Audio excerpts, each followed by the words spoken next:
तो है गाइस, कैसे हो आप लोग। तो स्वेलर स्टार के नेक्स्ट नॉवल के एपिसोड नंबर 87 में आपका स्वागत है। तो चलिए शुरू करते हैं। तो सबसे पहले सॉरी कहना चाहूँगा, पता नहीं क्यों 2 दिन ऐसे हो गया। मैं सच में ऐसा नहीं जानता कि आखिर क्यों। मैंने रिकॉर्ड की थी सही सही, लेकिन पता नहीं कैसे हो गई। लेकिन चलो, मैं एपिसोड नंबर 82 83 में आपको कन्फ्यूजन है तो उसको सॉल्व कर देता हूँ। टाइमलाइन को बताकर सिर्फ 2 मिनट लेंगे। तो देखो, सबसे पहले लूफिंग ने डिमांड की होती है कि मुझे इन्फिनाइट स्पेस में जाना जहाँ पे युआन का ट्रेजर मौजूद है, और वो लोग यहाँ पे डिस्कस करते और फिर बाद में आके लूफेंग को दे भी देते टोकन, जिससे कि वो वहाँ पर जा सकता है। जिसके बाद वही गॉड जी लूफेंग से उसी ह्यूआन फेंग सिटी लॉर्ड को चुराने को बोलता है, और ऐसा वो कर भी देता है और पैसा देकर वो निकल जाता है। जिसके बाद लूफेंग चला जाता है अपने एम्परर चू के पास ताकि वो पूछ सके कि ये कैसा है। वहाँ पे वो इजाज़त दे देता है और उसे सारी जानकारी दे देते हैं। जिसके बाद लूफेंग निकल पड़ता है उसी की तरफ, जहाँ पे लूफेंग को अपनी ओरिजिनल बॉडी को स्टार बॉडी में रखना पड़ता है और अपने एक कॉन्शियसनेस को समझ लो वहाँ पे एंट्री कराना होता है इन्फिनाइट स्पेस में। अब इन्फिनाइट स्पेस का रूल होता है कि वहाँ पे जितनी भी आपकी पावर क्यों ना हो, आपके पावर को सप्रेस कर सिर्फ गॉड किंग के फर्स्ट लेवल तक ले जानी होती है। जिसके बाद लूफेंग आगे बढ़ता है। लूफेंग को वहाँ पे कई सारे मॉन्स्टर भी दिखते हैं, जिसके कारण वो आगे बढ़ता जाता है। कई सारे टेरिटरी भी दिखते हैं जहाँ से लूफेंग को भगा दिया जाता है पहले ही वार्निंग देकर। जिसके बाद लूफेंग आगे बढ़ता है और लूफेंग को एम्पर फेंग के द्वारा इन्विटेशन दिया जाता है, जहाँ पे लूफेंग 100 ईयर्स तक वहाँ कल्टिवेट करता है। जिसके बाद लूफेंग फैसला करता है कि उसे आगे बढ़ना है, और आगे बढ़ता है तो लूफेंग को वहाँ पे 3 मॉन्स्टर दिखाई देते हैं, जहाँ पे लूफेंग उनसे फाइट करता है। जिसके बाद थोड़ी देर बाद ही यहाँ पे फूड किंगडम का भी गॉड किंग आ जाता है, जिसको कि लूफेंग मार दिया होता है। जिसके बाद तो आपको कहानी पता ही है। तो होप करता हूँ कि यहाँ पे आपकी सारी कन्फ्यूजन दूर हो गई हो, और मैं कोशिश करूँगा कि ऐसी गलती दोबारा ना हो। वो है कि आजकल मुझे बहुत ज़्यादा टाइम लग जाता है, इसी कारण यहाँ पे मैं दोबारा रीचेक नहीं करता हूँ, क्योंकि यार बोर हो जाता हूँ बहुत सारा ही। तो इसी के साथ हमें सीजन अब आते हैं ऑफिशियल नेक्स्ट 87 एपिसोड में। तो दिखाया जाता है कि लूफेंग उसके डिस्पर्स और मोरोसा पे अटैक कर दिया जाता है, जिसके कारण लूफेंग को अपनी बॉडी के साथ वहाँ पे आना पड़ता है। अब समझ लो, लूफेंग अपने वाटर ड्रॉपलेट से ही अपने फिगर को अपीयर किया होता है, जो कि असल में एक अवतार ही होता है, और अवतार की पावर ज़्यादा नहीं होती। लूफेंग की कुछ परसेंट ही पावर उसमें होती है। और फिर दिखाया जाता है कि मोयुयान भी पूरी तरह से हैरान हो जाता है कि लूफेंग यहाँ पे एकदम से कैसे आ गया। जिसके बाद लूफेंग आगे बढ़ता है और वहाँ पे अपने वाटर ड्रॉपलेट से वही केज का फॉर्मेशन बनाता है, और जो बंदा लूफेंग के डिस्पर्स का पीछा कर रहा होता है उसे केव में जकड़ लेता है। और यहाँ पे लूफेंग कहता है कि जबकि तुम ट्रैप हो चुके हो तो तुम्हें अपने रिवील करना ही होगा, और वो अपने आप को आता है, सामने ले आता है, और सरप्राइज होते हुए कहता है कि लूहे, मैंने एक्सपेक्ट नहीं किया था कि यहाँ पे तुम अपने डिस्पल की इतनी ज़्यादा केयर करते हो कि उसके लिए क्लोन भी रख दोगे, और ऐसा लगता है कि तुमने अपनी आइडेंटिटी के ऑरा को भी अच्छे से छिपा कर रखा हुआ था, जिसको कि मैं अभी नहीं पहचान पाया। अब यहाँ पे लूफिंग भी कहता है कि तुमने अपने आप को छिपा कर रखा है, लगता है तुम किसी असासिन मिशन से आए हुए हो। यहाँ पे वो भी कहता है कि हाँ। अब यहाँ पे वो भी अपने ट्रू बॉडी को दिखाता है ताकि वो ये दिखा सके कि देखो अब तो तुम्हारा डिस्पल बनने वाला है, तो तुम आखिर उसको कैसे बचा सकते हो। जिसके बाद वो कहता है कि तुम्हें सच में लगता है कि तुम अपनी इस छोटी मोटी पावर से अपने डिस्पल्स को बचा सकते हैं। हमें दिखाया जाता है लूफेंग को, जो कि थोड़ा सा उसकी तरफ देखता है, वो जान जाता है कि उसके पास भी बहुत ज़्यादा पावर है। इसी के साथ हमें दिखाया जाता है कि लूफेंग उसकी पावर को भांपने लगता है, और ये देख पा रहा होता है कि उसकी जो माइट होती है उसके काम वहाँ पे साउथ ऑफ स्पेस में भी क्रैक पड़ रही होती है। लूफेंग का सिर्फ ये अवतार होता है, और इसलिए लूफेंग उतना कॉन्फिडेंट नहीं होता है, और वो मोरोसा से कहता है कि बैकअप प्लान के लिए रेडी हो जाता है। ये जानकर मोरोसा मानो खुशी से उछल उठता है। यहाँ पे मोरोसा ने अपने वर्ल्ड बीस्ट का आइडेंटिटी को हाइड करने वाला था, जिसके कारण यहाँ पे बैकअप प्लान ये होता है कि अगर लूफेंग यहाँ पे हारा तो यहाँ पे बैकअप प्लान में मोरोसा लूफेंग की जगह ले लेगा, और लूफेंग मोरोसा मतलब अपने आप को तब्दील कर लेगा, अपने ऑरा को कंसील कर लेगा। अब मोरोसा गॉड किंग है तो बड़ी आसानी से वो सामने वाले बंदे को मार सकता है। जिसके बाद वो क्या था कि मोयू किंगयान को प्रोटेक्ट करो। जिसके बाद वो ऐसा ही करता है, और लूफेंग यहाँ पे सीरियस हो जाता है और उससे फाइट करने के लिए रेडी हो जाता है। अब यहाँ पे दिखाया जाता है कि अभी के दरमियान वो मोयू किंग यान को ये फाइट देखने को कहता है और यहाँ पे मोयू किंग यान की वाइफ भी इन सारी चीज़ों को देख रही होती है और वो मानो वो भी डर रही होती है क्योंकि सामने गॉड किंग था और लू फेंग सिर्फ एक केओस ट्रांसेंडेंट रियल्म का बंदा होता है। जिसके बाद वहाँ पे उन दोनों में फाइट होने लगती है। लू फेंग यहाँ पे जान पाता है कि इसकी जो पावर है वो बहुत ज़्यादा है और यहाँ पे एम्पायर लेवल की कॉम्बैट पावर को इसने अपने पास में समा रखा है, जिसके कारण लू फेंग इस पे और भी अच्छे से ध्यानपूर्वक फाइट करना शुरू कर देता है। यहाँ पे हमें दिखाया जाता है उस बंदे को जो कहता है कि मैं तुम्हारा टेस्ट लेने वाला हूँ, जिसके बाद मैं तुम्हारे सामने ही आंखों के सामने तुम्हारे सर्वेंट और डिस्पल को एक एक करके मारूंगा। तो ये देख कर लू फेंग कहता है कि अगर तुमने किया तो मैं तुम्हें कोई भी मर्सी नहीं दिखाऊंगा। तो ये सुनकर वो बंदा कहता है कि क्या तुम मुझे मर्सी दिखाने की बात कर रहे हो, पहले खुद को तो बचा के दिखाओ, अपने डिस्पल्स को भी तो बचा कर दिखाओ।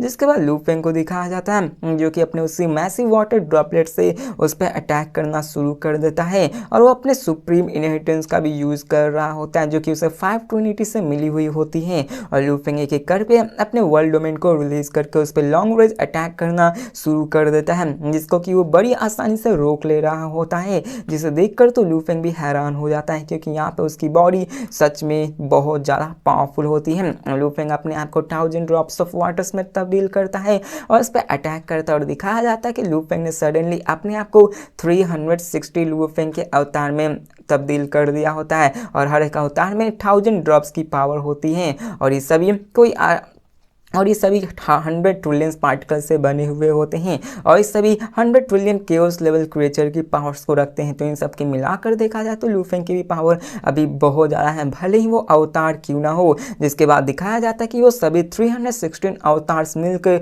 उस पर कंटिन्यूसली अपने टेरिफाइंग ऑरा से अटैक करने लगते हैं, जिसके कारण उस बंदे को भी प्रॉब्लम होने लगती है। जिसको देखकर वो बहुत ही गुस्से में उस पर अटैक करने लगता है और कहता है कि मैं तो तुम्हें छोड़ने वाला नहीं हूँ। इसके बाद लू फेंग और उसमें बहुत ही घमासान युद्ध होने लगती है और इसे देखकर वो बंदा कहता है कि तुम तो सच में लाजवाब हो जो कि अभी से ही इतनी पावरफुल टेक्निक रखते हो। देखो यहाँ पे बीच बीच में बहुत सारी बकवास भी लिखी गई है जिसको कि मैं यहाँ पे नहीं इसको मैं इंक्लूड नहीं करूँगा। जिसके बाद दिखाया जाता है कि वो लू फेंग की तारीफ भी करता है कि तुम केओस लेवल ट्रांसेंडेंट में रहकर भी अपने अवतार से मैं मुकाबला कर पाओ, लेकिन ये कुछ भी नहीं करेगा। जिसके बाद वो उन सारे 316 लू फेंग्स के अवतार्स पे अटैक कर देता है। वो उस पर अटैक करना शुरू करता, मानो वो अभी होल्ड बैक करने ही वाला नहीं था। और यहाँ पे हमें दिखाया जाता है कि लू फेंग इस बार पूरी तरह से अप लोअर हैंड लेने लगता है, मतलब वो कमज़ोर पड़ने लगता है। जिसको देखकर मोसा कहता है कि मास्टर क्या मुझे आपकी मदद चाहिए। तो लू फेंग कहता है नहीं अभी और भी है, मुझे लड़ने दो। ये देखकर मोसा भी सरप्राइज हो जाता है कि मास्टर के पास क्या कोई और मूव है, क्योंकि यहाँ पे वो देख रहा था कि मास्टर उससे फाइट नहीं कर पा रहे हैं। जिसके बाद लू फेंग फिर से उससे फाइट करने के लिए अटैक कर देता है और यहाँ पे उसने ये सेंस कर लिया था कि सामने जो बंदा मौजूद है वो भले ही गॉड किंग के रियल में हो, लेकिन उसका जो मेंटल स्ट्रेंथ है वो बहुत ही वीक है गॉड किंग के मुकाबले। और वो लू फेंग यहाँ तैयार करता है और अपने ली वन टेक्निक को अनलीज करता है जो कि specially mind cleansing spirit liquid के कारण उसकी माइंड ली वन टेक्निक और भी स्ट्रांग हो चुकी होती है। और साथ में दिखाया जाता है कि उस अटैक के कारण मानो वो बंदा पूरी तरह से क्रस्ट होने लगता है और दिखाया जाता है कि लू फेंग की इस ली वन टेक्निक ने उस बंदे को एक ही झटके में मार दिया होता है। मतलब ये देखो कि लू फेंग उस पर अटैक किया जाता है, उसकी फिजिकल बॉडी बहुत ज़्यादा स्ट्रांग होती है लेकिन उसकी मेंटल स्ट्रेंथ बहुत ही कमज़ोर होती है, जिसके कारण लू फेंग बड़ी ही आसानी से अपने पावर से अपने ली वन टेक्निक से उसे मार देता है। उसे कुछ समझ आता है, इससे ही पहले लू फेंग ने उसके कॉन्शियसनेस को हम डिस्ट्रॉय कर दिया होता है, जिसके कारण उसे भी नहीं समझ में आता और बचता है तो सिर्फ उसकी बॉडी ही, जिसको देखकर तो मोरोसा भी हैरान हो जाता है और उसे भी विश्वास नहीं होता कि आखिरकार उसके मास्टर इतने ज़्यादा पावरफुल कैसे हो सकते हैं कि उसने एक गॉड किंग लेवल के बंदे को इतनी आसानी से मार दिया। और लू फेंग से पूछने लगते हैं और यहाँ पे वो जानते थे कि अगर ये न्यूज़ फैला तो कोई भी इस बात पे विश्वास नहीं करेगा कि लू फेंग ने गॉड किंग को मौत के घाट उतार दिया। जिसके बाद दिखाया जाता है मोरोसा को जो कि बहुत ही खुश होता है क्योंकि लू फेंग ने एक गॉड किंग को मारा होता है। तो उसको मारने के बाद उसकी बॉडी तो उसी के पास होगी और वो कहता है कि मास्टर क्या मैं इस बॉडी को रख सकता हूँ। तो मोरोसा लू फेंग कहता है कि हाँ, लेकिन पहले मैं इसको स्टडी करूँगा फिर बाद में तुम इसको ले सकते हो। जिसके बाद वो उसको अपने पास रखता है और लू फेंग अपनी पावर्स के साथ लेकर निकल सकता है। देखो सबसे ज़्यादा यहाँ पे गजब की बात क्या है कि लू फेंग ने सिर्फ अपने अवतार से ही एक गॉड किंग बंदे को मार दिया होता है। तो आप लोग समझ जाओ कि लू फेंग अपने अगर फुल बॉडीज के साथ उस पर अटैक करता तो वो बंदा क्या ही कर पाता। और अब फिर हमें सीन चेंज कर शैडो स्काई रियलम जो कि असासिनेशन का रियलम होता है उसके सीन को दिखाया जाता है, जहाँ पे उसको लू फेंग को ऑर्डर दिया गया होता है ताकि उसे मार दिया जाए। इसके बाद लू फेंग को दिखाया जाता है जो कि ह्यूआनमू सिटी की तरफ आगे बढ़ने लगता है और वो अपने अवतार की मदद से अपने उसी शिप की स्पीड को बहुत ज़्यादा बढ़ा देता है, जिसके बाद वो आगे बढ़ने लगता है। और यहाँ पे हमें दिखाया जाता है लू फेंग को जो कि अपने इसी एनिमी के बारे में बात कर रहा होता है और यहाँ पे बकवास लिखी गई होती है, जो आप ये समझ लो कि लू फेंग यही बताता है कि उस गॉड किंग की जो पावर होती है, बॉडी जो कि बॉडी होती है वो बहुत ही स्ट्रांग होती है। लू फेंग के अटैक्स उस पर काम ही नहीं कर रहे होते, लेकिन न जाने क्यों उस बंदे की जो विल पावर होती है वो बहुत ही कमज़ोर होती है। और अगर यहाँ पे उसकी विल पावर कमज़ोर ना होती तो लू फेंग को भी यहाँ पे प्रॉब्लम होने वाली थी और लू फेंग को होल्ड बैक करना होता जब तक कि उसके बाकी के अवतार से यहाँ पे आकर उसकी मदद न कर सके। यहाँ पे वो सोचने लगता है कि ये जरूर one God kingdom food kingdom के बंदे ने करवाया होगा, क्योंकि उसी ने ऐसा किया होगा और वो सब समझता था। लू फेंग हमेशा से अपने प्रोफाइल को लो रखा हुआ था और यहाँ पे कभी भी उसने सोचा नहीं था कि कोई बंदा शैडो स्काई रियलम को हायर करेगा ताकि उसके सर्वेंट और डिस्पर्स को मार सके। लू फेंग जान जाता है ये वुसन गॉड किंग नहीं किया हुआ है। फिर यहाँ पे देखो फिर बहुत सारी बकवास लिखी गई है तो इसको मैं स्किप करता हूँ, डायरेक्ट मेन पॉइंट पे ही जाता हूँ। अब मोरोसा भी मास्टर से पूछता है कि मास्टर लगता है आपने अपना पूरा एनिमी बना लिया, मतलब कट्टर दुश्मन बना लिया है जो कि हमारे पीछे भी पड़ा हुआ है। तो ऐसा ही होता है और यहाँ पे लू फेंग उसके सारे ट्रेजर्स को देखने लगता है, हर एक चीज़ को देखने लगता है, जहाँ पे उसे एक golden cone weapon first god king stage का दिखता है और बाकी के कुछ यूनिवर्स सैंड्स होते हैं, जिसको देखकर लू फेंग कहता है कि ये बंदा तो सच में गरीब है, यहाँ पर तो बहुत ही कम मौजूद है इसके पास। अब देखो जो ह्यूआंग सिटी लॉर्ड होता है वो सिर्फ एक केओस रियलम का बंदा होता है जिसके पास भी सब चीज़ यूज़ करने के बाद भी 800 बिलियन यूनिवर्स सैंड्स बच चुके थे, लेकिन ये बंदा जिसको कि अभी लू फेंग ने मारा था जो कि ये गॉड किंग है वो तो इतना बेकारी है कि लू फेंग का क्या ही कहा जाए। लेकिन यहाँ पर सबसे अच्छी बात थी कि लू फेंग के पास उसकी बॉडी आ चुकी होती है। दिखाया जाता है कि लू फेंग उसके बॉडी को भी कट करने की कोशिश करता है, लेकिन वो देखता है कि उसकी बॉडी तो मरने के बाद भी बहुत ही अच्छे से रीजनरेट कर पा रही है, जिसके कारण लू फेंग ये जान जाता है कि उसकी बॉडी को बहुत ही अच्छे से कल्टीवेट कराया गया है और ये बॉडी कर्व्स बहुत ही एक्स्ट्राऑर्डिनरी है जो कि मोरोसा को भी बहुत ज़्यादा बेनिफिट पहुंचाने वाली है। लू फेंग को दिखाया जाता है जो कि सैंग सिटी में वापस आ जाता है और यहाँ पे वो स्टार टावर में आ जाता है, वो मोरोसा को देते हुए कहता है कि इसको एब्जॉर्ब करो, जिसके बाद लू फेंग चला जाता है और यहाँ पे मोरोसा भी इसको खाने के लिए रेडी होता है, लेकिन अभी उसे मोयू किंगयान और उसके वाइफ को जाके उसके अपने पैन से मिलवाना होता है। तो अभी मोरोसा को इंतज़ार करवाना होता है, जिसके बाद वो उधर निकल चुका होता है अपने मोयू किंगयान को अपने घर पे ले जाने के लिए, क्योंकि अपने उसके वाइफ को तो ससुर जी से मिलना भी तो होता है। जिसके बाद वो निकल जाते हैं उसी जैंगयांग सिटी में जहाँ पे उसके फादर्स मौजूद थे। जिसके बाद में सीन चेंज कर मैंसन सिटी लॉर्ड मैंसन का सीन दिखाया जाता है, जहाँ पे चिंगयन और जैंगयन को दिखाया जाता है जो कि इन सब के बारे में बात कर रहे होते हैं। अब देखो ये वही जैंगयांग सिटी होता है जहाँ पे वही असासिन मिशन दिया जाता है। वहाँ का एक बंदा आके कहता है कि शैडो स्काई रियलम कंप्लीटली मारा जा चुका है, उसकी सारे अवतार्स मारी जा चुकी होती है, जिसको देखकर वो थंडरस फिगर बिल्कुल ही शॉक हो जाता है, क्योंकि यहाँ पे उन्हें विश्वास नहीं होता कि उनका एक बंदा जो कि गॉड किंग लेवल का बंदा था वो मारा जा चुका है। वैसे विश्वास नहीं हो रहा था। अब वो बंदा कहता है हाँ उसके सारे अवतार्स मारे जा चुके हैं। अब ये देखकर पवेलियन मास्टर वहाँ पे चुपचाप बैठा हुआ होता है और यहाँ पे वो बोलता है कि आखिर उसे क्या मिशन मिली होती, तो वो बंदा बताता है कि उसको मिशन मिली हुई होती है वुसान गॉड किंग फूड किंगडम से, ताकि वो लू हे के सर्वेंट मोरोसा और उसके डिस्पल मोयू किंगयान को मार सके। और वो उसके सारे टास्क के बारे में बताता है, जिसको जानकर वो भी हैरान हो जाता है कि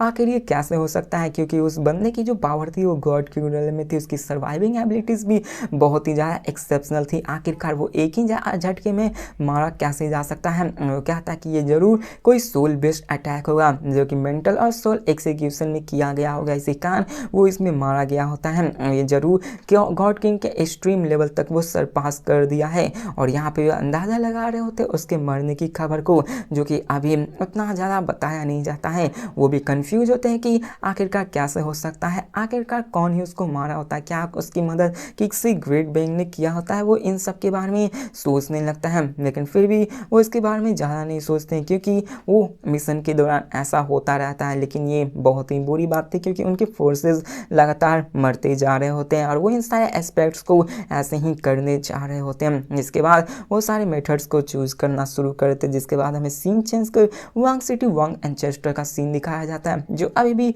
शैडो स्काई रियल्म के रिस्पॉन्स का वेट कर रहे होते हैं। और तभी उसको मैसेज मिलता है कि उनका मिशन फेल हो गया है। तो ये जानकर वो पूरी तरह से हैरान हो जाता है कि आखिरकार ये फेल कैसे हो सकता है। तो वो बंदा कहता है कि जरूर लूहो ने अपने अवतार्स को रखा होगा उन्हें प्रोटेक्ट करने के लिए। जिसके बाद वहाँ पे वो फिर से कहता है कि अगर तुम फिर से एक और अटेम्प्ट करवाना चाहते हो तो तुम हमें 500 बिलियन यूनिवर्स सैंड्स दे सकते हो, ताकि हम फिर से उस पर अटैक करेंगे और इस बार हम लोग स्ट्रॉन्गर बंदे को भेजेंगे। तो ये सुनकर वो कॉल काट देता है और कहता है 500 बिलियन यूनिवर्स सैंड उसके सिर्फ एक सर्वेंट और डिस्पल को मारना, अगर मानो वो इसमें कामयाब भी क्यों ना हो गया, लेकिन ये उसके लिए पैसों की बर्बादी होगी। तो इसी के साथ हमें नेक्स्ट एपिसोड में एपिसोड खत्म होता है। देखते हैं नेक्स्ट एपिसोड में कि आगे क्या होने वाला है, आखिरकार वो बदला कैसे लेता है और फूड किंगडम क्या करता है। तो मिलते हैं नेक्स्ट वीडियो में, तब तक के लिए बाय।